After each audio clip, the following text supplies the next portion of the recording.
Se suele decir que el hecho de bajar de peso es calorías que entran por calorías que salen. ¿Tú quieres bajar? Vete al gimnasio. ¿No hay una cuestión también hormonal? Siempre hay un trasfondo hormonal. De hecho, tú te miras la glucosa ya por la mañana y ya ves realmente si hay una resistencia o no. Y a partir de ahí, evidentemente, si tú ya ves una persona que tiene sobrepeso, te puedo asegurar de que sí hay un trasfondo hormonal seguro. Cuando hay un problema hormonal de tiroides, por ejemplo, la papada, la cara redonda, el efecto luna, las manos hinchadas, los tobillos hinchados, los pies extremadamente resecos. ¿Cuáles son, así dentro de los malos hábitos que llevan al hombre a tener menos testosterona, cuáles serían los más destacables? Hay una serie de cositas cotidianas que no tenemos en cuenta que sí afectan bastante. Si tú no duermes las horas correspondientes, no haces deporte, no te alimentas correctamente y ni siquiera te da la luz del sol, pues evidentemente tu producción de testosterona va a ser siempre menor. Algo muy fácil, buscar en Google una foto de Río de Janeiro hace 40 años, cómo era la gente y cómo es ahora. Se supone que Brasil es un país donde el culto al cuerpo... Yo voy bastante a Brasil y es decepcionante. La cafetera de aluminio, cámbiala por de acero inoxidable. Desodorante sin sales de aluminio. ¿Sabes cuáles son los 3 alimentos más cancerígenos que hay? En el ranking siempre aparece Slow Zone Cast. Oscar, Pedro, bienvenidos a Slow Zone Cast. Muchas gracias por invitarme. Gracias. Igualmente, muchas gracias por invitarme. Para mí es un placer y además es una charla muy interesante por el simple hecho de tener a una persona que se dedica a lo que es el entrenamiento como preparador y tú como médico endocrino, pues es una maravilla tener estos dos campos, estas dos visiones unidas, ¿no? Para mí es un gusto. Oye, mira, para empezar, me gustaría saber cuál es la forma de ustedes de abordar a una persona que viene. Todo empieza por una conversación tanto telefónica como de llamada. Y empieza con una primera pregunta. ¿A qué hora te levantas? ¿Comes? Y todo va paso por paso a sus necesidades. Del trabajo, si entrena, antes por la mañana, si trabaja, qué tiempo para, qué le gusta, qué no le gusta. Intentamos adaptarlo a lo que necesita esa persona. Y una de las cosas que estaba pensando antes, una de las cosas que más me gusta lo que hago es ayudar. Cuando te dan las gracias. Cuando una persona consigue el objetivo y la sensación de felicidad de un trabajo bien hecho. Está bien. Sí, te sientes muy bien cuando te lo agradece la gente. ¿Y tú?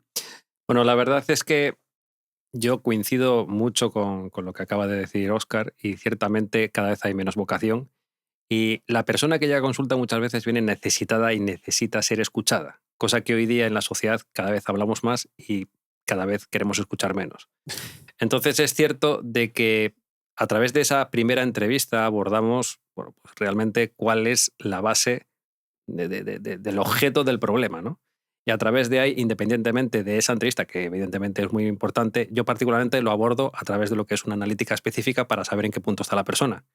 Y a través de ello, bueno, pues se hace un tratamiento específico en el caso de que haya algún tipo de deficiencia, trabajar de una manera específica para regular, ¿no? Porque finalmente cada persona tiene un principio de individualidad diferente y hay que tratarla de una manera diferente.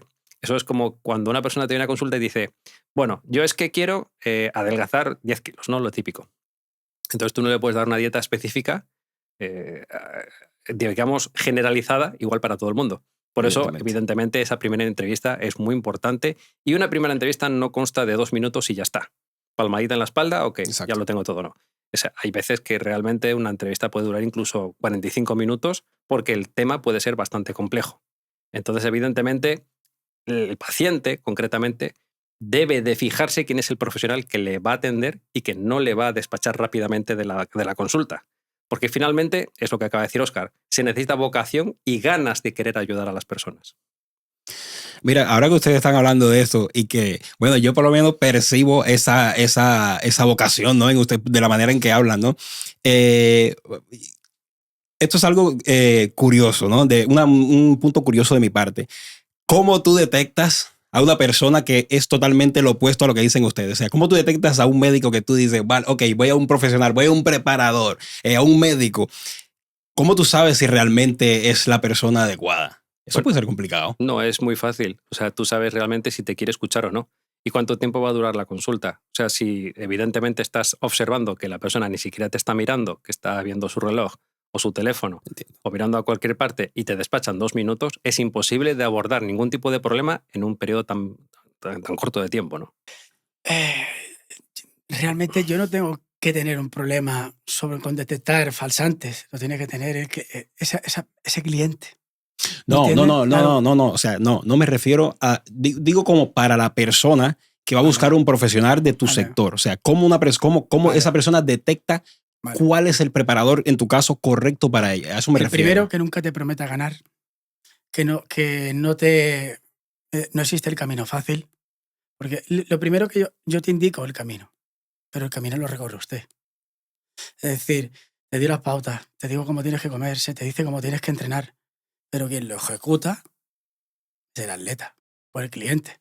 El camino nunca es fácil, no existe la píldora mágica, no existe. Y eso es lo que está de moda, la inyección para adelgazar, la inyección para quitarte el apetito, y todo el mundo cree que la química es la solución.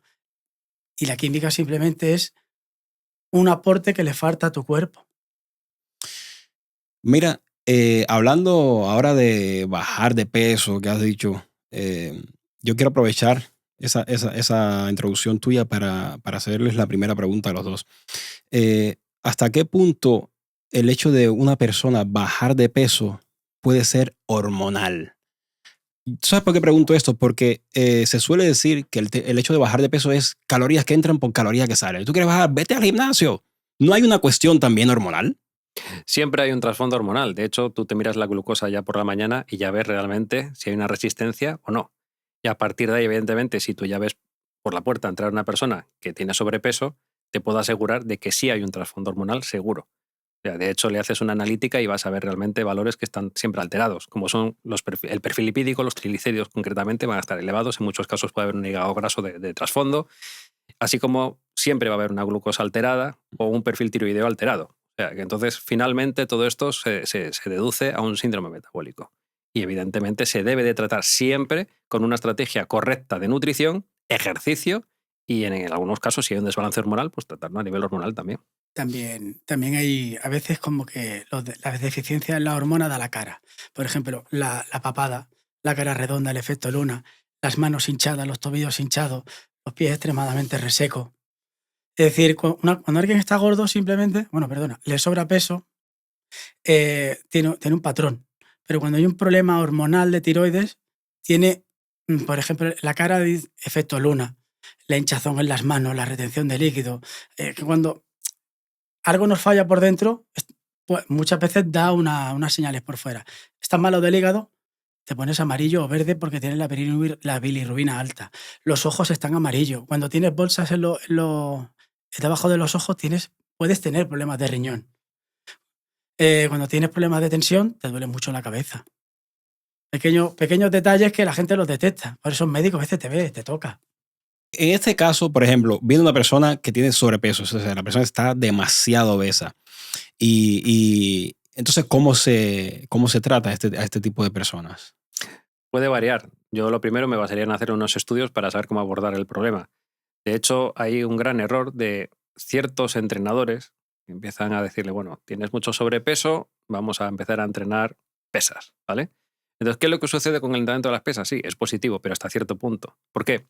Porque en el momento en que hace un entrenamiento fuerte, vamos a decir con una gran intensidad, va a haber una elevación de la testosterona. Y con tanto sobrepeso, evidentemente va a haber una conversión. Y eso puede acabar en una aromatización, con una ginecomastia prolongada o cualquier otro tipo de problema a nivel de lo que sería una conversión a estrógeno, ¿no? Entonces, finalmente, es bastante frecuente. Y en el caso de las mujeres, muchas veces acuden a consulta con un síndrome de ovario poliquístico. De hecho, 1 de cada 20 mujeres lo tienen y en muchos casos no están diagnosticadas. Y el síndrome de ovario poliquístico lo que tiene es que hay un androgenismo, porque el ovario segrega demasiada testosterona. Entonces, si encima le metes a entrenar fuerte, vamos a decir, intensamente las pesas, va a androgenizar muchísimo más todavía porque va a segregar más testosterona. Entonces, es incorrecto a las personas que tienen sobrepeso darles entrenamientos que sean muy intensos en lo que es el factor de lo que sería la hipertrofia o las pesas. ¡Wow! ¡Wow! O sea, jamás lo había visto de ese modo.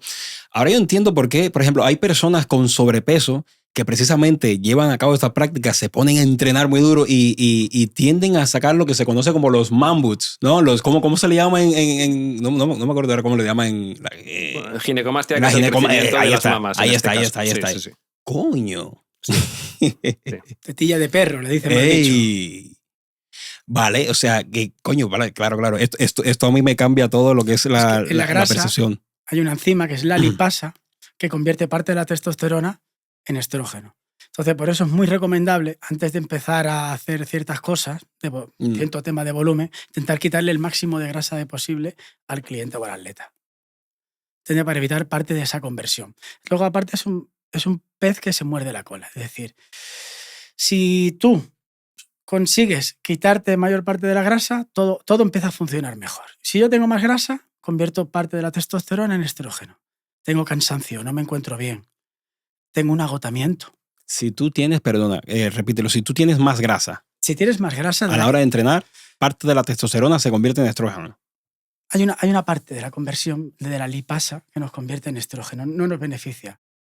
Entonces ya no te encuentras bien, ese sobrepeso te hace roncar, tienes un cansancio extra, tienes un peso extra, es como si viviéramos con una mochila. Entiendo. Entonces, el trabajo, uno cuando empieza a abordar, empieza a solucionar pequeños problemas. A ver, ¿qué? Hacemos una pequeña lista, tengo que quitarte X cantidad de peso. Sobre todo lo que te expliqué antes, de pequeñas metas asequibles. Si viene una persona que tiene que quitarse 60 kilos, no le puedes decir hay que quitar 60 kilos. Vamos a empezar a quitarnos 10. Esa persona ve una meta alcanzable. Entonces, vamos consiguiendo paso por paso. Vamos a quitarnos 10 kilos. Tenemos que quitar 5 centímetros de cintura y hay que meter 1 centímetro de brazo. Como con los niños chicos. Poquito a poco. Hay que darle una educación. Entonces le preguntas, ¿qué comes? ¿Qué te gusta? ¿Qué no te gusta? Entonces, en la primera entrevista, empiezas a notar las cosas que hace mal. Hay personas, sobre todo las mujeres, que dicen, estoy engordando mucho y apenas como. Por ejemplo, te voy a dar un caso. Me levanto, me tomo una tostada de queso fresco y un zumo de naranja. Pico de insulina. No como nada hasta las 3 de la tarde y he desayunado a las 8. Ahí, desde mi punto de vista, ya hay un gran problema. Hay que empezar a hacer pequeñas comidas, hay que engañar al cuerpo. No es bueno tampoco echar el día entero con sensación de hambre. No, te pone nervioso, te estresa, mala leche, malas contestaciones, y más si estás trabajando de cara al público. Y más si eres una persona ya de por sí nerviosa. Sí. ¿Cuál sería entonces el protocolo a llevar a cabo? Porque claro, es decir, me dices que una persona que tiene sobrepeso no se puede meter así a lo loco a levantar pesas, porque puede ser contraproducente. Entonces, ¿cuál sería el camino a seguir? Depende de qué tipo de sobrepeso. Persona que le sobran más de 100 kilos es mucho más complicado. Tendría que empezar a hacer un cardio suave, tiene que empezar a andar. Ok, vale. Habría que tener, sería recomendable hacer una prueba de esfuerzo. Vaya a ser que lo pongamos encima de una cinta y ese señor me ha pasado intentar ayudar a una persona, niño joven de 18 años, llevaba un reloj de estos de Apple que te da el pulso y 2 ejercicios. Y lo notaba cansado. Le digo, ¿me puedes dar el pulso?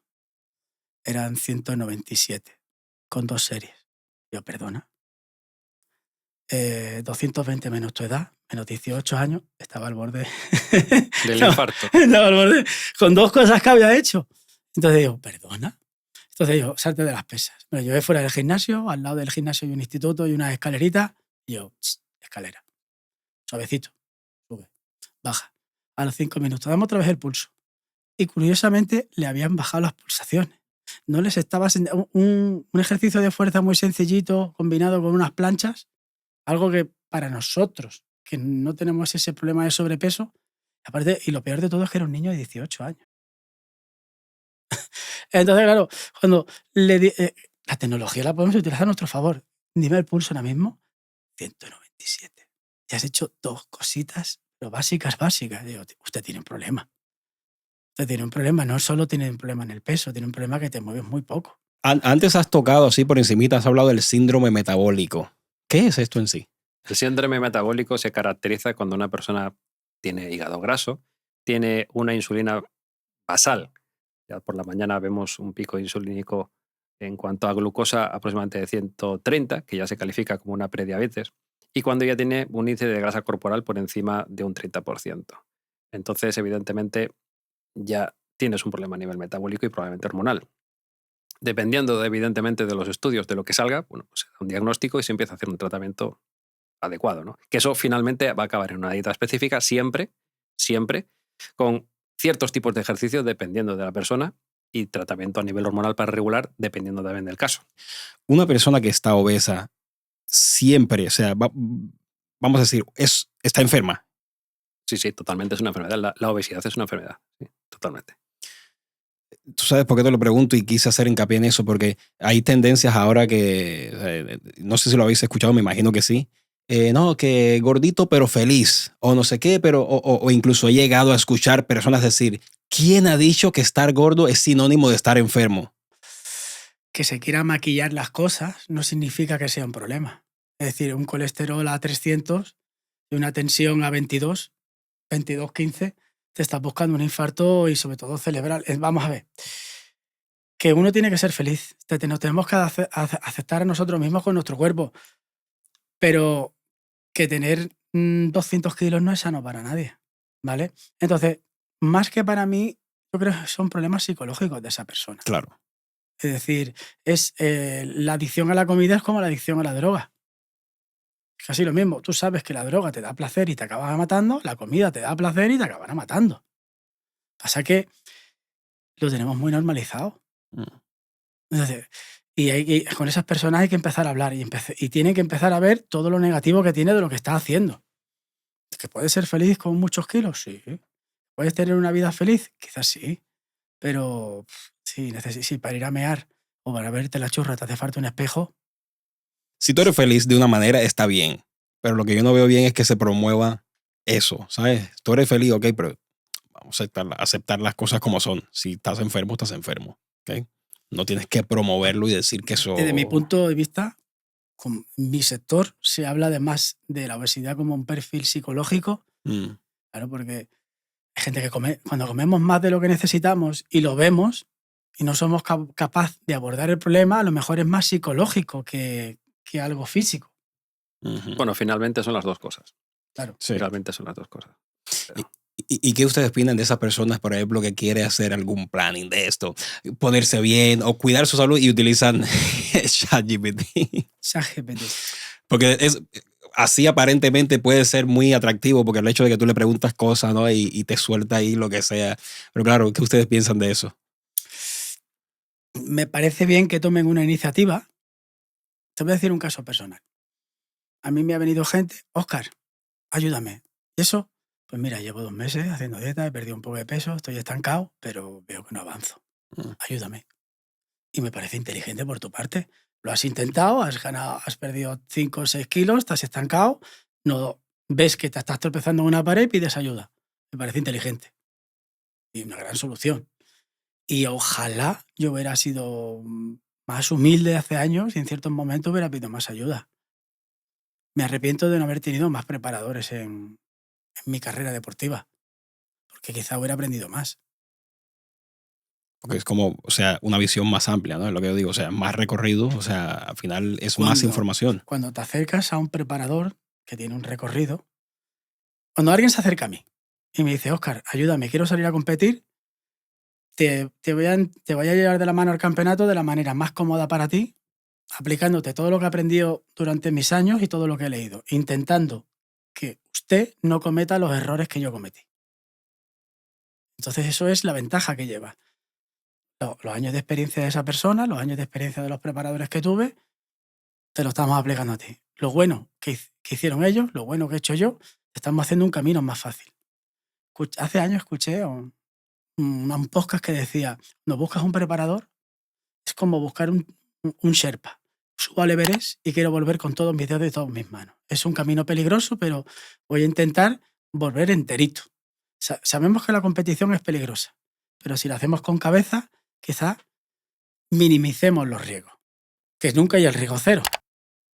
Pero acercarte a los profesionales puede hacer que tengas menos problemas en un futuro. El tema de la testosterona, que es algo que me interesa mucho. Hay varios estudios que dicen que los niveles de testosterona en el hombre han venido decayendo de manera progresiva. Yo no sé hasta qué punto esto es cierto. ¿Por qué se da esto? De ser cierto, ¿por qué se da esto, este fenómeno? Bueno, es cierto que cada vez vemos a más jóvenes con una testosterona pues, más baja de lo normal. Y en este caso, justamente vivimos en una sociedad de sedentarismo. Vemos que cada vez las personas hacen menos deporte, comen, digamos, peor, ultraprocesados, y finalmente tienen una peor calidad de sueño a través de un exceso de dopamina a través de las pantallas. Entonces, finalmente, todo esto suma a la hora de producir testosterona. Finalmente, estamos en una sociedad ahora mismo enferma en cuanto a lo que sería, que hemos ya hablado antes, de síndrome metabólico, y esto también, evidentemente, repercute en la producción de la propia testosterona. Incluso una persona que tiene obesidad va a producir menos testosterona. Y esto está totalmente demostrado. En el momento en que tu índice de grasa corporal se reduce, haces deporte, llevas una dieta adecuada, reduces tu estrés, duermes las horas adecuadas, evidentemente tu testosterona va a volver otra vez a equilibrarse. Otra cosa es que haya una deficiencia a nivel hormonal, un hipogonadismo primario o secundario, porque ya hay un daño, eso ya es otra cosa diferente, ¿no? Pero en un joven, yo que sé, de 18 años, por ejemplo, es muy difícil de que eso sea así, muy difícil.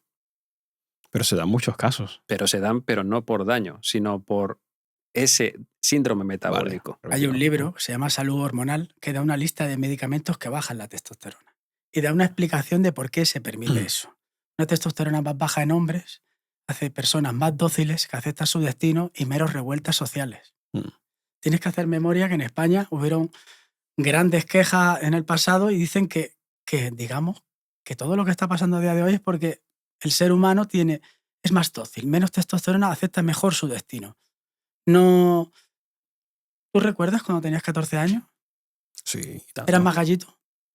¿Más revoltoso? Bueno, yo personalmente era bien revoltoso, sí. Parte de la testosterona tiene parte de esa culpa. Cuando esos 14, esos 15 años que te sales por las paredes, pues la testosterona tiene culpa de eso. Estuve hablando precisamente hace poco, estuve hablando con un antropólogo y él me decía que, porque se tiende a decir que el hombre con mucha testosterona es agresivo, pero él estuvo hablando conmigo y me dijo que habían varios ya estudios y observación al respecto y que no es que haga el hombre más agresivo per se, sino que depende en el entorno. Por ejemplo, si estamos hablando de hombres que están en un sitio donde hay que ligar, vamos a poner el ejemplo con mujeres, pues el hombre que tiene más testosterona tiende a ser más ligón. Si estamos en la cárcel, por ejemplo, un hombre con testosterona suele ser más problemático, que va a depender del entorno. Bueno, ahí yo no puedo entrar. Sí. No, es curioso, es curioso. No, pero o sea, simplemente como dato curioso, ¿no? El tema, porque claro, se asocia a que el hombre con testosterona es muy agresivo. Bueno, ¿hasta qué punto esto es cierto o no? Bueno, yo voy a decir de que no, porque vemos dentro del mundo del fisicoculturismo que hay muchas personas que utilizan en cantidades suprafisiológicas testosterona. Y finalmente no todos son agresivos. Eso ya viene pautado psicológicamente de quién es el agresivo o no. Lo que pasa es que finalmente la producción o el introducir de testosterona te lo va a multiplicar. Sí. O sea, si tú eres una persona agresiva, probablemente te multiplique con esa producción de la testosterona esa agresividad. Si eres una persona que eres tranquila, evidentemente vas a ser tranquilo siempre. O sea que es un mito. Yo conozco gente que no le sienta bien la testosterona. Es como tú dices, tienes un problema de base. Esto es como el alcohol. ¿Conoces gente que se toma 2 cervezas y se mete en pelea? Sí. La testosterona igual. Pero no en todos los casos. Sí. No, la testosterona te hace sentir bien. Cuando la tomas, te sientes bien, piensas diferente, piensas más fluido, te cansas menos, te recuperas menos. Pasa que hay dosis. Uno empieza con X cantidad y conforme las vas subiendo, hay un punto en que el riesgo es mayor. Es decir, más no es mejor. El tema de la testosterona, el problema de la testosterona es ustedes se atreverían a decir que es como una pandemia silenciosa de testosterona. O sea, a ese nivel es el problema. No, yo creo que no. No es tan grave. No, yo creo que no, porque finalmente si en la sociedad hay una bajada de testosterona es por malos hábitos generalmente. Exacto. Entonces, no es porque haya una producción menor de testosterona, porque sí.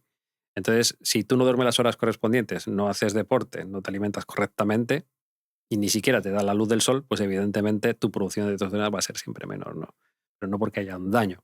Sí que es cierto lo que ha dicho antes Óscar, de que evidentemente cuando una persona tiene una testosterona en rango o ligeramente más alta, incluso afecta a nivel metabólico. Vas a oxidar más grasa, vas a estar más cognitivo, vas a tener más, entre comillas, agresividad, ¿vale? Pero no de violencia, sino de afrontar el día a día. Eso también es verdad. Y eso se ve ya con la edad. Cuando ya empezamos a tener una andropausia, los hombres concretamente, No puedo hablar de edades porque cada persona es diferente, ¿no? Vamos a imaginar que sea, por ejemplo, a partir de los 50 años ya ves cierta sintomatología, como por ejemplo, bueno, pues una resistencia periférica a la insulina, ya a nivel abdominal ya te tapas bastante, te cuesta mucho ganar masa muscular y la libido baja bastante también, ¿no? Entonces, a partir de ahí ya lo ideal es hacerte una analítica para ver realmente cómo está tu eje hormonal a nivel de testosterona de producción y ver también cómo están tus marcadores tumorales prostáticos para saber si la persona va a ser apta para hacer una terapia de reposición hormonal de la testosterona, el famoso TRT. Cosa que, por desgracia, hoy día la gente se automedica, no hace ningún tipo de estudio y después vienen todos los problemas. Entiendo. Entonces, ese mensaje yo creo que es bastante importante de subrayar para que la gente tenga conciencia y acuda a un profesional para que les haga el tratamiento adecuado. ¿Cuáles son, así dentro de los malos hábitos que llevan al hombre a tener menos testosterona, cuáles serían los más destacables? Sobre todo el sedentarismo. Vale. Cada vez vemos más personas obesas y podemos, algo muy fácil, buscar en Google una foto de Río de Janeiro hace 40 años cómo era la gente y cómo es ahora. Porque supuestamente se supone que Brasil es un país donde el culto al cuerpo... Bueno, yo voy bastante a Brasil y es decepcionante. O sea, realmente lo que vemos en las revistas y eso es un 0,001%, ¿no? Igual que cuando ibas a Santa Mónica, que es la meca del culturismo, en la Exacto. playa en Venice, pues que todo el mundo estaba muy fuerte. O sea, eso no es así. Entonces, evidentemente, hay una pandemia y es el sedentarismo y los malos hábitos alimentarios, evidentemente. O sea, corrigiendo una buena alimentación, un buen sueño, entonces se podría estabilizar esto. Depende de qué personas y si no es un problema ya. En general, sí. En general, sí. En general, sí. Hay una serie de cositas cotidianas que no tenemos en cuenta que sí afectan bastante. Mira, algo fácil, como te dije, calentar la comida en el tupper de plástico, en el microondas. Acabas comiendo plástico. ¿En serio? Sí. Una botella de agua del supermercado de 1,5 litros, reutilizar, llenar la nevera muchas veces. Esa botella no está diseñada para tener más de 2 usos. Ojo que también lo hago yo muchas veces. Lo de la botella, pero son detalles. Te voy a decir 2 cosas que no sabes. Los metales, a veces acabamos comiendo metales que no nos sientan bien. Y te voy a decir pequeños detalles. ¿Tienes una cafetera de aluminio? No tengo cafetera de aluminio, pero tengo una de Nespresso. Las cápsulas son de aluminio. Por ejemplo, las cápsulas no. Es de las peores cosas que hay. Porque ¿En serio? sí, acabas comiendo partículas de metal y sobre todo lleva azúcar. La cafetera de aluminio, cámbiala por de acero inoxidable. El desodorante, cuando vayas al supermercado próximamente, fíjate, desodorante sin sales de aluminio. Justamente el que viene sin sales de aluminio. ¿Eso te lo pone en la etiqueta? Sí. Ok. Desodorante, tú pones el barato, Ujú. el de €1, lleva aluminio, cancerígeno para ti. Mi madre. Sí, el Wow. desodorante sin sales de aluminio, vale 2 euritos. Todo lo que te siente bien te va a costar más caro. El flúor de la pasta de dientes no se ha demostrado que sea bueno para los dientes, pero yo no voy a entrar en este fregado, ¿vale? Pero se puede comprar pasta de dientes sin flúor, que justamente también es más cara. Bueno, de hecho, Óscar, cuando tú compras el recipiente, tiene que tener una marca verde. Por eso, cuando vais a comprar una pasta de dientes, vienen unos colores, ¿vale? Cada color significa algo diferente, si tienen metales pesados o no. Entonces, el verde sería el ecológico, el que no lleva ningún tipo de metal O pesado. sea, pero ¿a qué te refieres? O sea, ¿hay un logotipo o algo que viene? Es una rayita. Vale. Es una rayita de color. Vale, la rayita que viene en la parte de... Ok. Es importante el tema del flúor, porque si el flúor fuera bueno y no afectara a las personas, las pastas de dientes infantiles tendrían el mismo flúor que de los adultos. Y justamente los niños son mucho más sensibles a los productos cancerígenos. Y obsérvalo, te metes la pasta de dientes del niño y tiene mucho menos flúor. Óscar, de hecho, en España ya prohibieron el flúor. Odontología. Sigue habiendo flúor en la pasta de dientes. Es más, se dice que está en el agua del grifo. ¿Qué dice? Sí. ¿En serio? Vaya, ellos dicen que lo hacen por tu bien.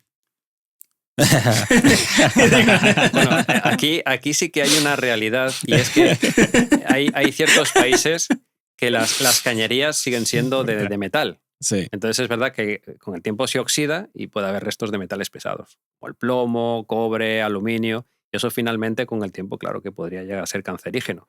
Y volviendo al tema de los metales, de los plásticos en este caso, sobre todo afecta a nivel tiroideo. De hecho, cuando vemos y hacemos una biopsia de una tiroides, se encuentra bastante plástico dentro de lo que sea la tiroides en este caso, ¿no? Equivalente incluso a una cuchara casi de plástico se puede llegar a encontrar dentro de lo que sería la tiroides.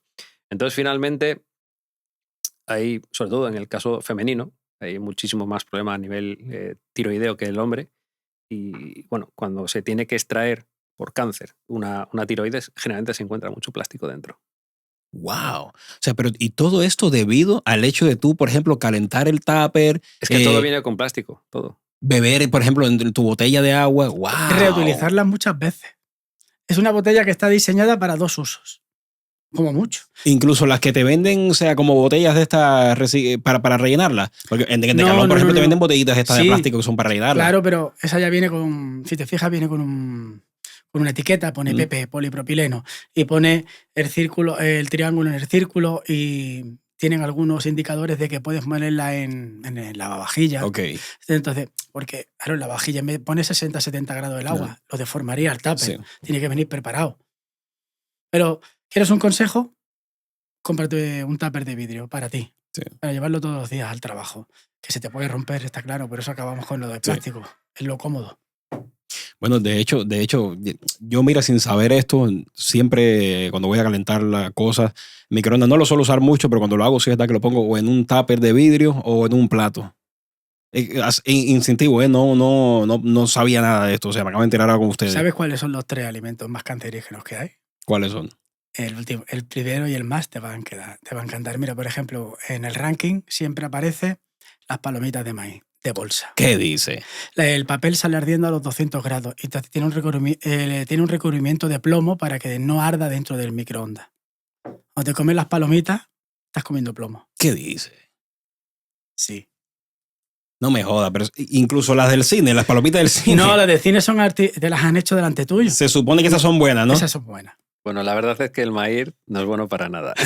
Bueno, eso es otro, claro, eso también es un hecho. Te voy a decir otro alimento que es muy cancerígeno, la salchicha Frankfurt, porque no lleva carne. ¿Sabes cuál es el rey? En todos los rankings de alimentos cancerígenos, ¿cuál es el rey? Te doy una oportunidad, dímelo, te vas a flipar. ¿Cuál es? Dime. El donut. Tiene los 3, tiene harinas refinadas, azúcares refinados y está frito. Es el alimento más cancerígeno que hay. El donut. El donut. Joder, o sea, mira que se ve inofensivo. Sí. Se ve, está bonito. Pensé un tiempo en hacer un vídeo sobre si quiero matar a un familiar, ¿qué le tengo que dar de comer? Palomitas, salchichas, todo. Es que hay una cantidad de alimentos cancerígenos. Coño, pero ven acá, y las salchichas, porque hay salchichas que supuestamente son buenas, que son 100% orgánicas, de carne. No. Te vas al supermercado y la más barata de Frankfurt, esa es la que necesitas. Vale, la más barata, y la que te porque venden la que menos cara, carne tiene. La ultraprocesada. Pero y estas que te venden como que son buenas, ¿no? Que son premium, que te cuesta como 4 o 5 euros el paquete, que se supone que son alemanas y de carne buena, que sé yo cuánto. También. Tienes que leer la etiqueta. Sí, exactamente. Cantidad de carne. Sí. Entonces, si lleva un 80% de carne, te la puedes comer. Si lleva un 23%, mejor déjala ahí. Mira, volviendo al tema de la testosterona. La dieta, o sea, ¿cómo explicarlo? A ver, por ejemplo, ahora hay dietas que son muy altas en grasas. Se ha puesto de moda dietas que son altas en grasas como la dieta keto, exacto. ¿Eso tiene un impacto positivo? Sí, porque ten en cuenta de que las grasas son fundamentales para la producción de testosterona, ya que las hormonas esteroideas derivan del colesterol, ¿vale? De los lípidos. Entonces, si tú, por ejemplo, tienes una dieta que es baja en grasa, no vas a tener una correcta producción de testosterona. Entonces, finalmente, las membranas celulares se resecan y no vas a producir la suficiente testosterona. Por lo tanto, es muy importante el utilizar grasas monoinsaturadas o poliinsaturadas, no trans, por supuesto, en este caso. Entonces, por eso las grasas, evidentemente, es un punto fundamental para la producción de la propia testosterona. Para el público que no entiende mucho en estos términos, ¿cuáles serían las grasas buenas? O sea, por ejemplo, aceite de oliva. Aceite virgen extra de oliva, por ejemplo, y tiramos ya por lo nacional. El mejor aceite del mundo es el español. Eso seguro. Entonces, evidentemente, eso es fundamental para cualquier tipo de ensalada, vegetales, ¿vale? El aguacate también es una excelente fuente. Y yo particularmente recomiendo sobre todo suplementarnos con ácidos grasos, como por ejemplo el aceite de krill, sobre todo para personas que no meten demasiadas, vamos a decir, grasas o pescado, ¿vale? En la dieta. Yo particularmente recomiendo siempre un suplemento de omega 3. Me parece fundamental para muchísimos procesos que tiene a nivel hormonal. ¿Hay alguno en concreto que tú digas, estos son los buenos? Porque escuché precisamente hace no mucho, que los suplementos de omega 3, cuando tú los compras, están, o sea, que no aguantan mucho Bueno, el en problema, la cápsula. por eso digo de que concretamente cuando vas a comprar un suplemento de omega 3 tienes que ver muy bien qué es lo que vas a comprar. Entonces, si son derivados del pescado, fish oil, tiene que tener un sello distintivo que sea libre de metales pesados. Okay. Porque claro, el origen del pescado hay que ver de dónde viene. Y si no te lo dice, evidentemente es una ruleta que, a no ser que lo vayas a analizar, no vas a saber si tiene metales pesados o no. De todas formas, hay varias señales, como por ejemplo te va a dar reflujo, vas a dar ciertos eructos a pescado, eso es que no es de buena calidad. Por eso yo siempre recomiendo que si vas a utilizar omega 3, que sea de krill, ¿vale? Que es un camarón que vive en las aguas más limpias del mundo, ártico, antártico, y en este caso te vas a librar ya ante la duda de que no tiene ningún tipo de metal pesado. Me imagino que en el precio se notará también. Al principio sí, ahora ya está muy equilibrado. Sí, ahora ya no es tan caro. Mira, ahora que me estás hablando del tema del omega 3 y tal, hay para una persona normal que entrena, que no tiene una vida, vamos a decir, tan sedentaria, sino que, bueno, hace sus cositas, ¿tú crees que es necesario hoy en día tomar algún suplemento? Sí, totalmente. Y de hecho, yo particularmente, uno de los suplementos que casi siempre no puede faltar es un multivitamínico mineral. Para todo el mundo. En este caso, de calidad farmacéutica, para asegurar de que es de calidad el producto. Yo te diría que para todo el mundo que no haga una dieta que sea totalmente balanceada y correctamente estructurada, ¿no? Porque puede haber falta de micronutrientes y algo tan fácil como tomar una cápsula por la mañana y ya cubres cualquier tipo de deficiencia de cualquier micronutriente.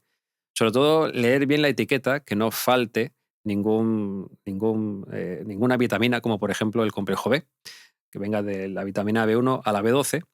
Y en cuanto a minerales, bueno, pues que no falte algo tan básico como un potasio o un magnesio. ¿Vale? Sería algo fundamental para no tener ningún tipo de deficiencia. Una deficiencia a nivel de vitaminas. Finalmente se va a notar en la absorción incluso de los macronutrientes, ¿no? El tener cualquier tipo de deficiencia a nivel de un mineral o de una vitamina, por ejemplo, podría interferir en la síntesis proteica, por ejemplo. Entonces, muchas veces pensamos que nos alimentamos correctamente y evidentemente, como está formada hoy día la sociedad de todo ultraprocesado, de que ya la calidad de los alimentos ya no son como hace 40 años, evidentemente van perdiendo, sobre todo a nivel nutricional, bueno, pues todo lo que es a nivel fíjate minerales y vitaminas. Fíjate lo que has dicho del tema de los procesados, porque hay un detalle muy sencillo y que lo he notado en mí, ¿eh? Todos buscamos lo fácil y lo cómodo. Vamos al supermercado, vamos al que sea y lo compramos todo en el mismo. Vamos cortos de tiempo, estamos ocupados, algo normal. Haz la prueba. Coge y cuando quieres hacer una cena simple de pescado o pollo con verdura, te compras la verdura congelada y te comes la cantidad que sea. Luego haz el esfuerzo de ir a la frutería y compra la verdura. La lavas, la cocinas. Vas a adelgazar siempre con un producto fresco que no venga procesado, mucho mejor y más rápido. Aparte hace mejor la digestión. No sé qué lleva los productos congelados, pero no le sientan bien al cuerpo. No te lo sé explicar. Y cuando yo, como los compro, porque a veces por tiempo lo que intento es descongelarlo y luego cocinarlo. Intentar no comerme el caldo que suelta. Wow. O sea, es decir, el pescado, por ejemplo, tú coges el pescado y tú primero lo descongelas. Y luego lo hago. Y en el bote, en el plástico pone verter. Y una vez que esté hirviendo el agua, tiras la cantidad y lo haces. Pues yo hago todo lo contrario. Descongelo la verdura y luego la hago. Descongelo el pescado y luego lo hago. Es una observación personal. Personal. O sea, que noto que adelgazo mejor con los productos frescos. Ves a la pescadería, compra pescado. Ves a la carne. Todo lo que venga procesado, comprado en el plástico cerrado, no te va a ir igual de bien.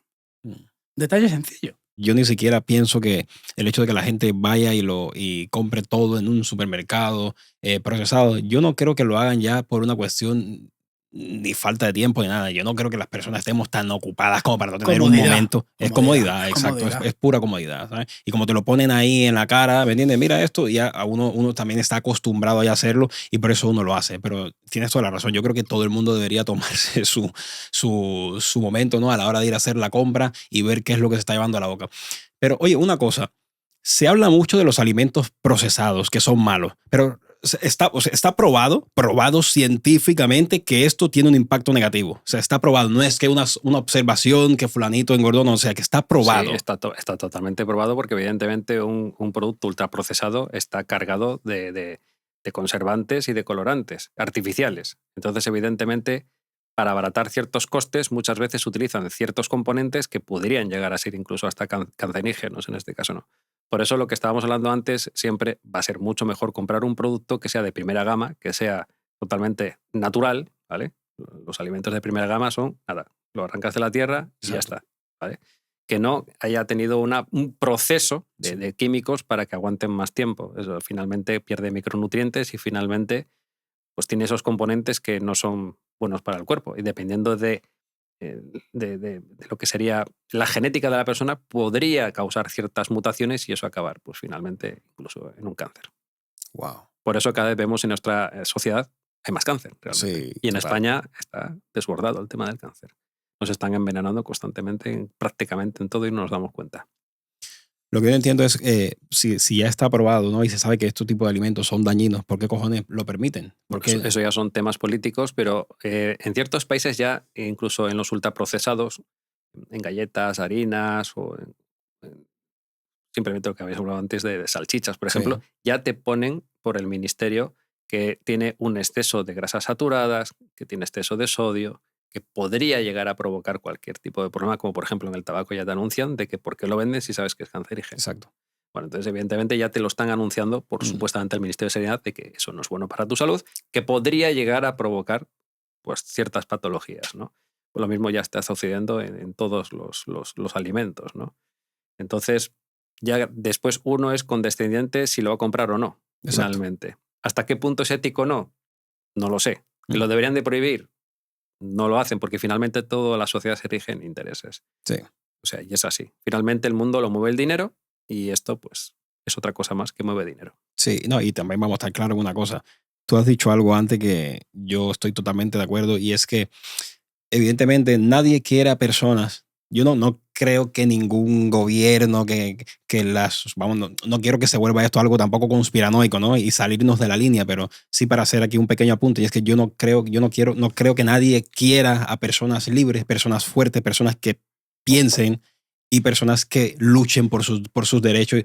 No creo que lo quieran, ¿no? Lo que quieren son a gente dóciles, a gente estúpida, ¿me entiendes? Entonces conviene tener Pero fíjate de que sabemos perfectamente que hay o ha habido países con dictaduras en los cuales sí interesaba ese tipo de gente. Por lo tanto, se les daba cierta alimentación que evidentemente no era la mejor para, digamos, su mente en este caso, ¿no?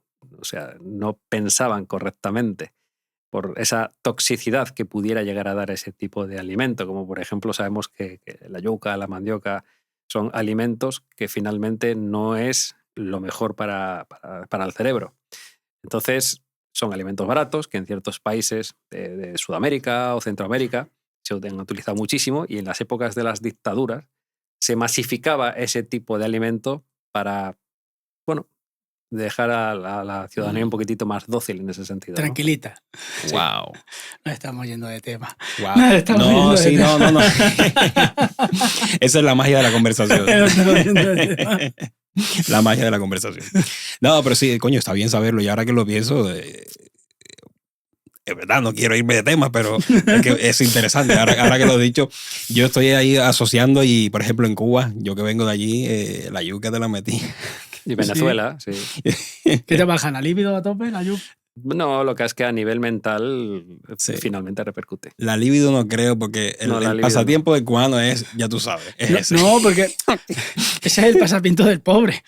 Me tienes mucha pasta, te vas en un yate a dar un paseo. Pero como no.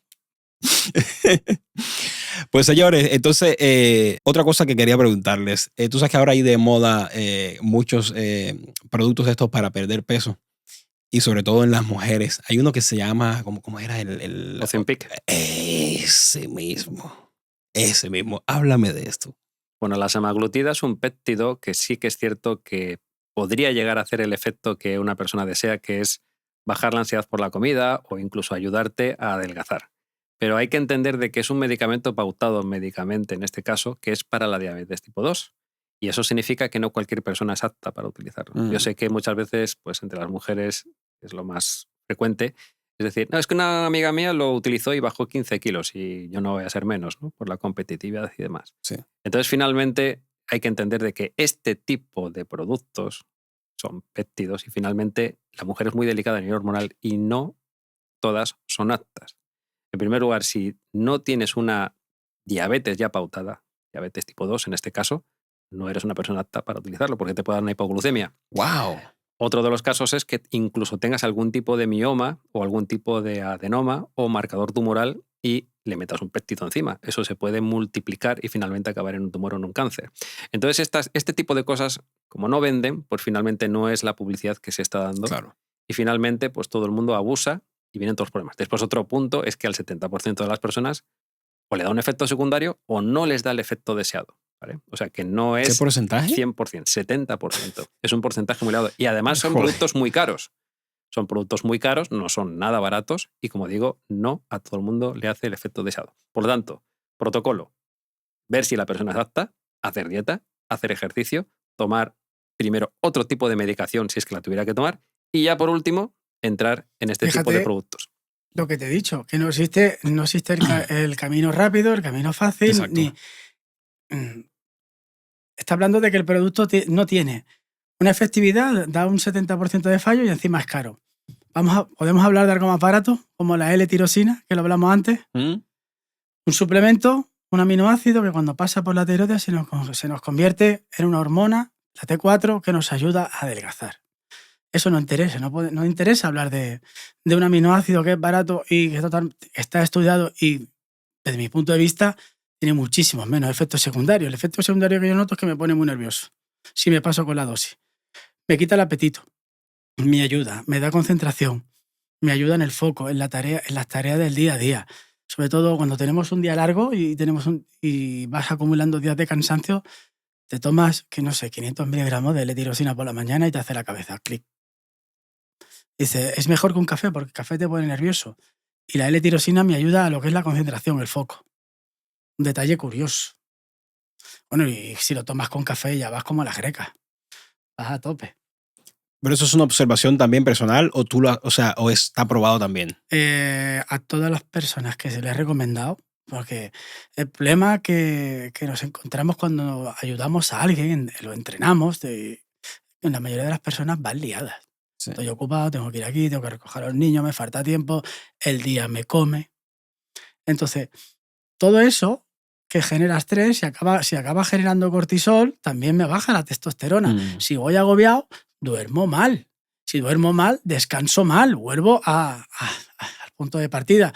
Entonces, tengo L-tirosina, llevo el día mejor, me ayuda a afrontar el día, tengo más energía, estoy más concentrado, afronto mejor los problemas, llego a la noche, duermo mejor, bueno, estoy un poquito activado, bueno, a lo mejor también puedo ayudarme con un poquito de magnesio. A mí, Óscar, me gustaría matizar un punto clave que acabas de decir y es el cortisol. Fíjate que tú abogas por la L-tirosina, lo cual lo aplaudo, pero hay otro punto muy importante que son los adaptógenos. ¿Vale? Que son, los adaptógenos concretamente son plantas medicinales que están probadas que no dan ningún tipo de efecto secundario. Como por ejemplo la ashwagandha, la rhodiola rosea o la GABA, que te van a equilibrar tu cortisol, no te van a inhibir el cortisol. ¿Vale? El cortisol es una hormona muy importante en el cuerpo que es antiinflamatoria.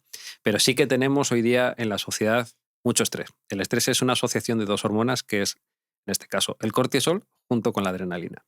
Entonces, en este caso, cuando se juntan las dos, bueno, pues es una bomba de relojería, ¿no? Y justamente está probado que los adaptógenos te ayudan a regular, sin ningún tipo de efecto secundario, en ninguno de los casos. ¿Te puedo contar una anécdota? Sí. Me dice un amigo, Óscar, vamos a ponernos pelo, ¿sabes? Y le digo, no. vamos a ponernos pelos, joder, no sé, mira, tanto mira por el dinero, coño, ponte un poquito de pelo, que nos vemos más joven. Yo le contesté, Cristóbal, yo lo que necesito es estar tranquilo. Porque a mucha gente se le cae el pelo por los nervios. Sí. Y te voy a hablar de otro. Empecé a tomar ashwagandha y he notado paz. Una simple hierba que me la tomo por las mañanas o me la tomo después de entrenar. Y, coño, que he llegado aquí a Barcelona, me comía un par de atascos, no encontraba aparcamiento, me estaba molestando un coche, en otro momento me hubiera agobiado muchísimo. Y he dicho, espérate. Sobre todo si estás en ciclo, ¿no? Sí, claro. Si estás en ciclo, te puedes transformar en Goku rápido. Ya cuando escuchas, digamos, el pitido, ya eres el que te bajas del vehículo, ¿no? No. Solo soy una persona que no me gusta el llegar a las manos, no lo llevo bien, no me gustan los problemas de esa manera. Pero es verdad que las ciudades grandes me agobian mucho y por eso vivo en un pueblo, ¿eh? Háblame de nuevo de esa planta.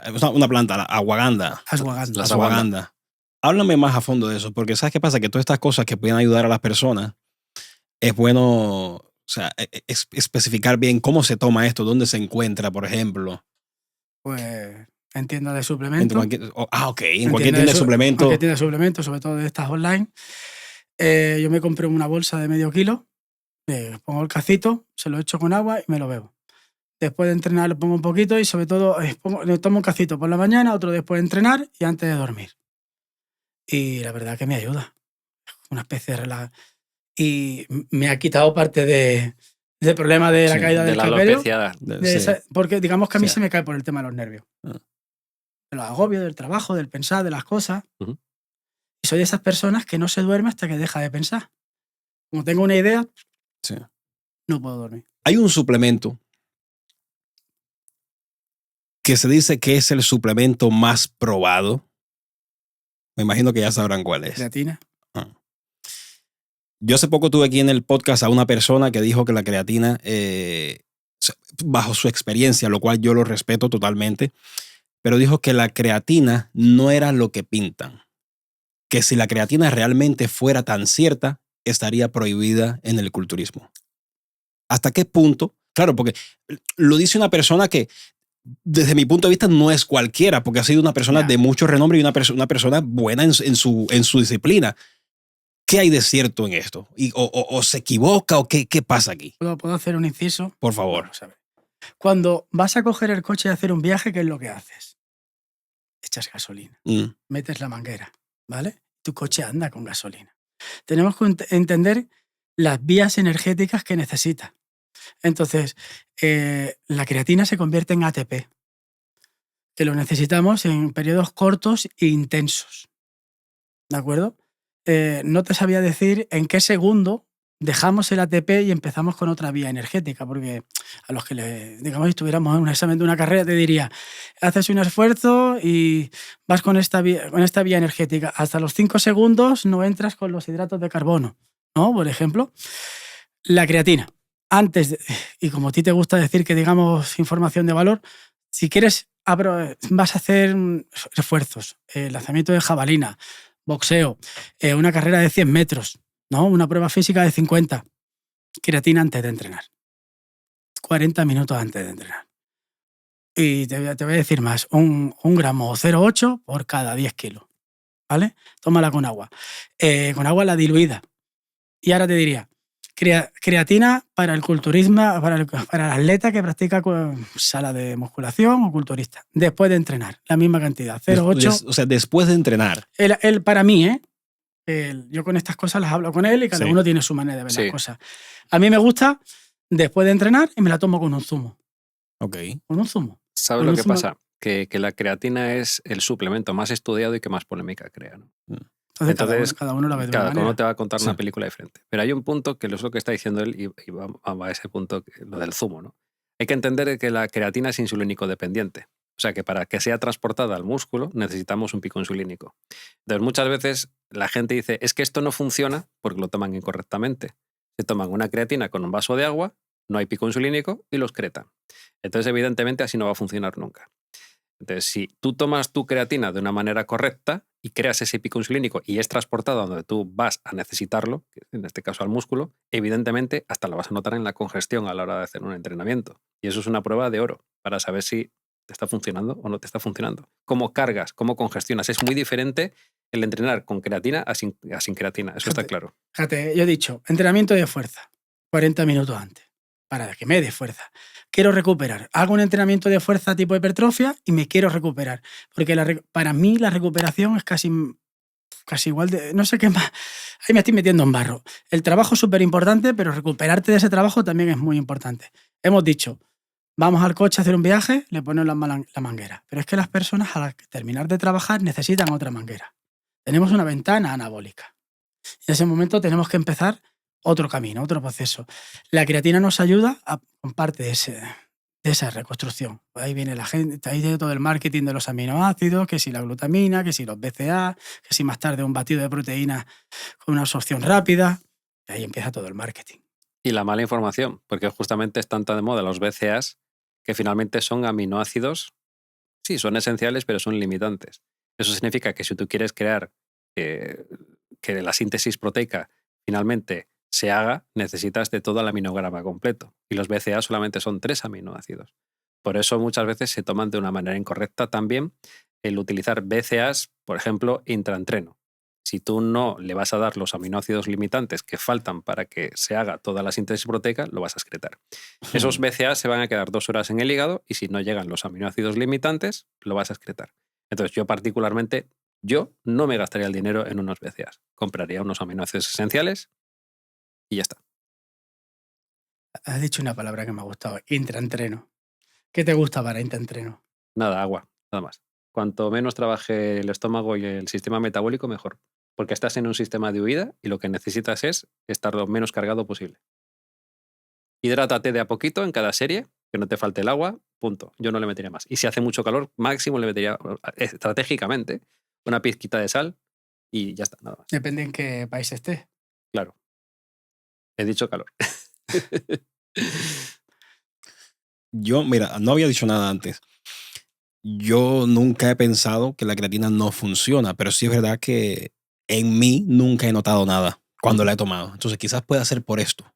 Porque tomabas una La creatina tomaba que con era agua. neutra y con agua. Ya, Entonces lo excretabas. tómate la creatina después de entrenar con un zumo y un plátano. Fíjate, qué fácil.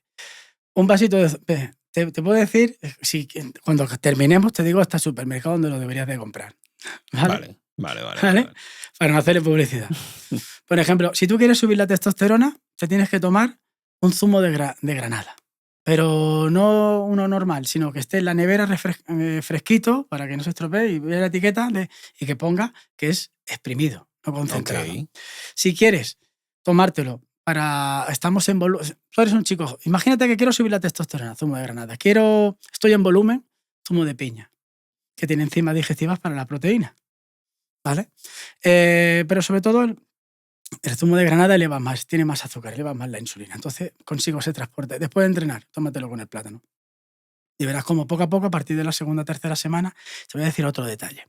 O sea, el zumo de granada, perdón, el zumo de granada con la creatina. Sí. Te voy a decir otro detalle. Hay una marca que se llama Crea Alcalin, ¿vale? Que son unas cápsulas que me dijo un fabricante, dice, Óscar, ¿sabes qué lleva el Crea Alcalin? Bicarbonato. Para bajar el pH. Para bajar el pH. Parte de la creatina se destruye en la digestión. Entonces, tómate la creatina con bicarbonato. Estos son otro detalle que las marcas me tienen que odiar hoy. Hostia. Son detalles. Vale.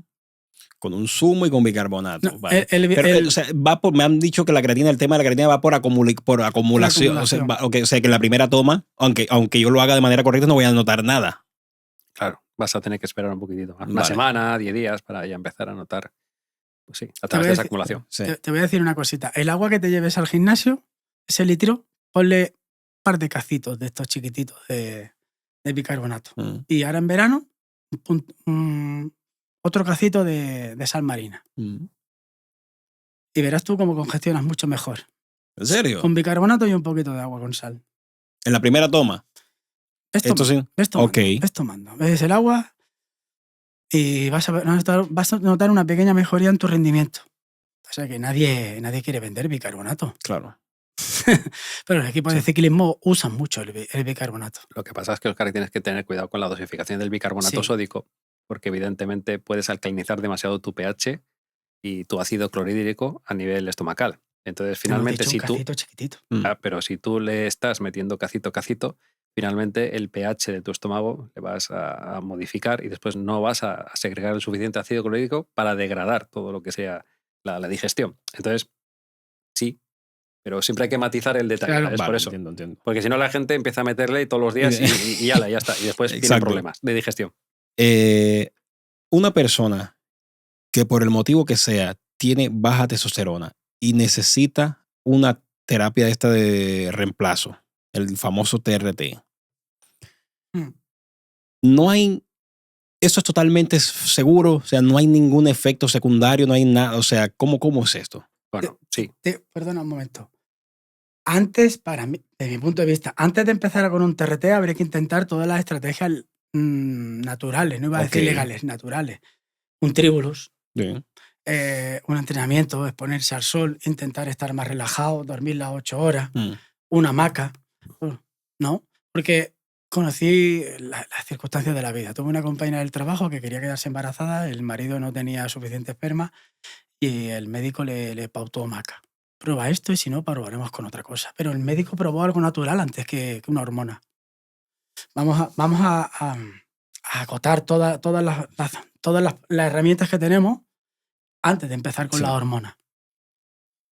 Pues siempre será mejor. Yo la verdad que trabajo bastante con precursores naturales de la testosterona, como el boro, la DEA, que por cierto en España no se comercializa, pero en toda América sí. La verdad que funcionan bastante bien, bastante. Te aumenta la libido, son precursores de la testosterona. En algunos casos, como ha dicho Óscar, la maca o la yoimbina o el tribulus depende de la persona. En algunos casos pudiera ser, en otros casos pues a veces no notan nada, ¿no? Son un poco inocuos.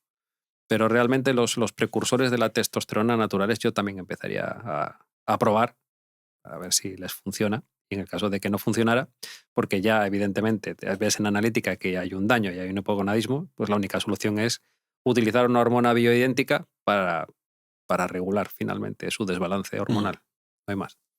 Ustedes como experto en este tema y gente coño que sabe de esto, tú como médico, tú como preparador, ¿qué opinan ustedes sobre el uso de estas terapias de reemplazo en personas sanas? Porque yo tengo una duda. Si se supone que hacer ejercicio, levantar pesas, aumenta los niveles de testosterona, ¿por qué carajo te la tienes que meter? Porque siempre quieres más y es un vicio. Es decir, uno cuando llega al gimnasio llega con un objetivo. Quiero un poquito, quiero más pecho, quiero más hombro, quiero que la camiseta me quede mejor, me gustaría conocer a esas chicas, me pongo más fuerte, tengo autoestima, creo que voy con más confianza en una entrevista de trabajo. Ok. ¿Vale? Cuando estoy un poquito, como mi cuerpo se parece a lo que deseo, estoy contento desnudo delante de una mujer. Entiendo. Todo eso se transmite hacia ti. Pero hay un punto que te acostumbras a eso y quieres más. Y quieres más. Y todo te parece poco. Incluso el problema viene cuando empiezan a hacer trampas. Quiero una inyección a la semana, quiero 2 inyecciones y todo funciona. Cuando empiezas con inyecciones, un hombre sano tiene 40 miligramos de testosterona a la semana. Si te inyectas 500 miligramos de testosterona, tienes el 10 veces más. Tienes 10 veces más. ¿Cuánto? 500 miligramos. ¿Eso se hace? Sí. Bueno. Entonces, no debería hablar de mí, de decirte, pero un hombre tiene 40 miligramos. Si se inyecta 500, estamos con 10 veces, haciendo un por 10, ¿vale? ¿Cómo te sientes con un por 10? Entonces, hay un punto que te sientes bien, te sientes fuerte, te sientes con confianza, vuelves a ese niño de 14 años tan gallito, ¿vale? Vas al gimnasio a canalizar energía, te levantas así, pero como hecho un campeón, ¿eh? Acabas uno y vuelves otro. Eso con 40 no lo recuerdas tú desde que tenías 14. Tus periodos de recuperación se acortan mucho. Entonces hay un punto en que haces 3 meses esa dosis, lo tienes que dejar y vuelves a ser el que eras tú antes. Y no quieres volver. Quiero volver a ser ese tío. Quiero volver a ser ese pequeño Superman. Y ahí viene. Entonces, de ahí, en esta última década se le ha puesto nombre a las excusas para seguir tomando. TRT, Blush and Cruise. Se le han puesto nombre a las excusas. Eso es muy bueno, ¿eh? Me ha gustado, ¿eh? Pero buenísimo. Sí, sí. ¿Podemos hablar del beneficio de un descanso en el culturismo de competición? El beneficio del descanso es fundamental para tu eje hormonal, tanto en hombres como en mujeres, sobre todo en las mujeres, ¿no? Que hoy día las mujeres ya están pecando bastante de utilizar farmacología y en muchos casos mal asesoradas, por desgracia. Y bueno, ya acuden después en consulta con millones de problemas psicológicos, con amenorreas y con un montón de disfunciones, ¿no? La mujer es muchísimo más delicada que el hombre a nivel hormonal y por desgracia hay muchísimos malos preparadores, en este caso, que las asesoran incorrectamente sin haberle hecho pruebas médicas antes para saber si son aptas para lograr utilizar este tipo de fármacos, ¿no? Piensan que no, una pastilla de esto, no voy a dar nombres, te va a dar un poquito y no te va a dar ningún tipo de problema. Eso es imposible de saber si no se hace antes un estudio para saberlo. Para yo aterrizarlo. Tú no te puedes dejar llevar por lo que te diga entonces un preparador hablando de estos términos. Sería mejor entonces que te vea un médico. Evidentemente, si vas a tocar tu eje hormonal, tienes que saber cómo estás. Y no hay una bola mágica o una clarividencia para saber cómo estás por dentro. La única manera de saberlo es a través de una analítica y ver cómo estás. No hay más. No te pueden dibujar la película de otra manera. Una cosa es el factor médico, saber cómo estás, y otra cosa es después, si eres una persona apta, que tu preparador te haga lo que te tenga que hacer siempre con seguimiento médico. Me has preguntado antes de cómo detectar un vendehumos. Una sería ese señor que te promete que no te va a pasar nada, desconfía. Si, claro. Si eres un crío que quiere competir y nos sentamos en la conversación y te dice tú vas a ganar, tú vas a dar la sorpresa, esa es una frase que dicen mucho, tú vas a dar la sorpresa. ¿Qué sorpresa vas a dar, desgraciado? Esto es Ronnie Coleman. ¿Sabes?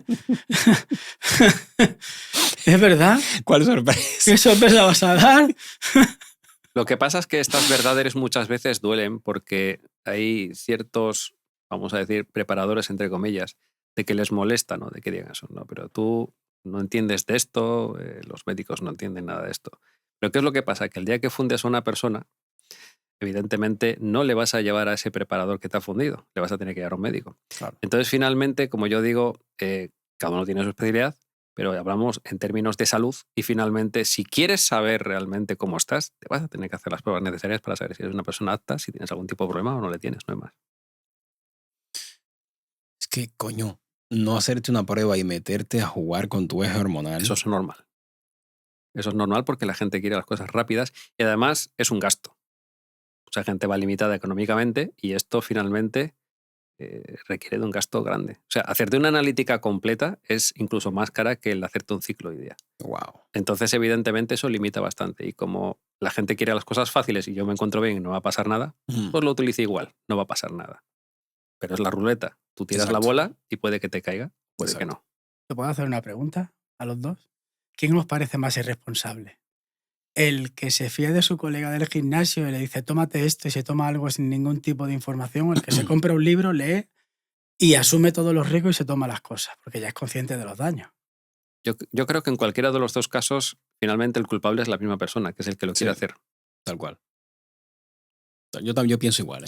Hoy día ya no es como antes, hoy día ya hay información. Antes sí te podían engañar porque no había tanta información, pero hoy día sí hay información. O sea que hoy día el que cae es porque quiere caer. Hace 30 años apenas había información sobre el culturismo, los anabólicos, el uso, y el que sabía era como muy receloso, no quería compartir la información. Exacto. Era como mi tesoro. Y digo, ese sabe, este sabe de eso. Exacto. Y que la gente le buscaba. Y sobre todo un detalle muy importante, antiguamente había mucho silencio, había una capa sobre quién usaba anabólicos, había mucha privacidad.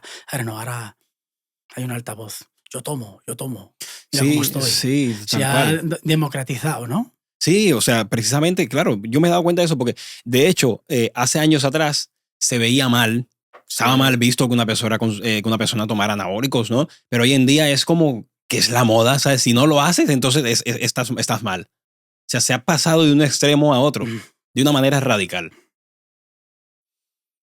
No sé, claro, yo me imagino, yo tengo varias teorías, ¿no? Con respecto a esto. Yo me imagino que Es como, por ejemplo, el culturismo de antes, que tú veías a los culturistas que estéticamente se veían muy bien, una cinturita finita, todo o sea, era agradable a la vista, ¿no? Hoy en día ya es distinto. Bueno, también el cambio de los físicos no es solo por la química o porque tú quieras que sea Desde luego que democratizado, no. es por el objetivo a llegar. Hemos hablado antes de qué objetivo. Entonces, cuando al que le tengo que ganar, si los dos medimos en 80 y él pesa 100 y yo me pongo en 105 le gano, pero cuando al que le tengo que ganar mide lo mismo que yo y ya está en 135, el uso de química es mayor, el uso de comida es mayor, el entreno es mucho más analítico, más enfocado. Es decir, está claro que cuando entramos en ese camino no podemos tener distracciones.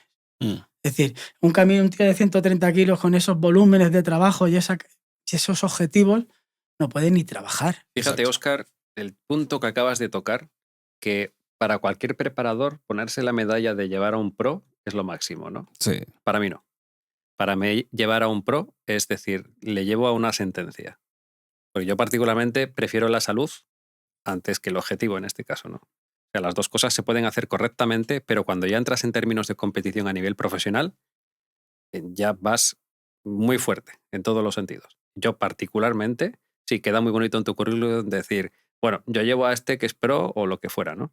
Pero finalmente sabes en el punto en el que estás entrando a nivel de salud. Para mí particularmente predomina la salud antes del objetivo en este caso, ¿no? Entonces es un tema bastante difícil. Yo no sé cómo tú ves este punto. Pues, hombre, lo que estoy viendo ahora que, sin decir nombres, 2 de los mejores preparados de este país están trabajando con médicos. Bueno, hoy día ya todos. O sea, Sí, es decir, yo escribo, pauto lo que veo Sí. y el chaval, el atleta, tiene que pasar un análisis cada 3 meses. Entonces se le manda al médico. ¿Cómo lo ves? ¿Apretamos más, apretamos menos? sí. Entonces, me gusta pensar que el culturismo de competición es parecido a la Fórmula 1. Es que fíjate, por ejemplo, Derek, que es el favorito actualmente, acaba de ganar el Arnold Classic. Yo estuve viendo un reportaje y llevaba un séquito impresionante de gente que trabajaba con él. Mm. No solamente es su preparador, que en este caso es AZ ahora, sino que también llevaba su médico endocrino, llevaba un fisio, llevaba una pila de gente, un séquito. O sea, eso significa de que ese hombre es un negocio, Claro. tiene sponsors, mueve mucho dinero. Es una persona también profesional. Eso significa que se cuida en todos los sentidos. Ya sabemos que en esos términos, bueno, pues van con todo, evidentemente. Aparte, sabemos que es un súper genético, no cualquiera tiene esa predisposición, esa capacidad e incluso de aguantar esas cantidades que llevan, ¿no? Pero finalmente, como digo, está muy bien asesorado. Ujú. Eso también hay que subrayar. Has dicho una cosa importante sobre el marketing. ¿Sabes que ahora la gente, los chavalitos cuando se apuntan a los campeonatos les preguntan cómo se llaman en redes sociales? Para ver los seguidores que tiene. Sí. En caso de empate, el que más seguidores tiene se lleva el premio. ¿Qué dice? Sí. Joder, a ese nivel hemos llegado. Joder, me Bueno, parece penoso. Fíjate en el Hombre, culturismo. si o sea, eres un atleta con 1 millón de seguidores, eres un producto perfecto. Bueno, sí. fíjate, A nivel de negocio, Eres un evidentemente. producto perfecto. Claro, evidentemente. Fíjate a dónde llegará el tema de los sponsors a nivel de, en este caso estamos hablando de culturismo, que antes, bueno, ganabas, te daban tu medalla y te daban tu patrocinador, te daba incluso a veces dinero, ¿no? Ahora no. Ahora el patrocinador le tienes si tienes más seguidores y casi da igual si has sido campeón o no. Sí, Sí. ya da igual. En ciertas Sí, no. escalas. Joder. Pero es que realmente es importante porque cuando tienes muchos seguidores sin ser famoso solo, tienes carisma. Algo haces bien, le gustas Vendes. a la gente. Claro. Vendes. Entonces, la marca te quiere a ti. Claro. Es decir, hoy estamos haciendo un podcast. No necesitamos para darnos a conocer la televisión y gastarnos millones en publicidad. Hay otras herramientas. Sí, desde luego. Es decir, el Internet le ha dado una ventana al mundo. Es decir, un chavalito desde su casa con un móvil hace un chiste, se cae, hace gracia y viraliza. Desde luego. Yo particularmente lo aprendí tarde. O sea, yo siempre he sido anticámaras. Igual es porque la gente de mi generación no hemos sido muy de esto, ¿no? De redes sociales. Pero he entendido yo con esto de redes sociales, tan solamente llevo 2 años y me costó mucho ponerme enfrente de una cámara, eso lo puedo reconocer, ¿no? Pero sí que, como acaba de decir Óscar, reconozco de que hoy día es la única manera de mostrarte al mundo realmente que la gente te conozca y que cada uno toma la decisión de contratar o elegir a quien sea, ¿no? Sí. Pero hoy día montar un negocio y poner un cartel, hola, soy fulanito y soy especialista en esto. Es bastante reducido. Sí, Entonces, si quieres darte a demostrar realmente lo que vales, lo que sabes y cómo tratar a una persona, Sí. las redes sociales es un número 1. O sea, es así. Es así. Sí, bueno, pero también es verdad que la cosa va cambiando, el tiempo cambia, ¿no? Y son nuevas herramientas que están Sí. aquí para que todos las usemos, ¿no? Y el tema es que tienes la opción de usarlas o hundirte, porque evidentemente Es que el mundo tiempo gira va- así ahora. es así. No ahora y siempre. Lo que pasa es que ahora esto, por el tema de internet, es más visible porque lleva a todo el mundo, ¿me entiendes? Pero la gente sigue siendo la misma. La gente sigue siendo la misma, simplemente que ahora todo es visible, antes no lo era, ¿sabes? Claro. Pero en fin, o sea, o te adaptas o mueres. Sí. Es así. Está bien, está bien. Señores, nada, muchas gracias por venir hasta aquí, invertir vuestro tiempo para charlar con este loco, como siempre digo yo. Para mí ha sido todo un placer, he aprendido mucho con ustedes. Y nada, ha sido un gusto. Muchísimas gracias por la invitación. Nos vemos en otra. Igualmente, cuando quiera que estamos. Señores, el que se ha quedado hasta el final, recordarle que este episodio saldrá en las plataformas de YouTube, Spotify y Apple Podcast para el que quiera disfrutarlo a través de estas plataformas sin tener la pantallita del móvil encendida, gastando batería y consumiéndote el alma. Nos vemos en el siguiente. Bye.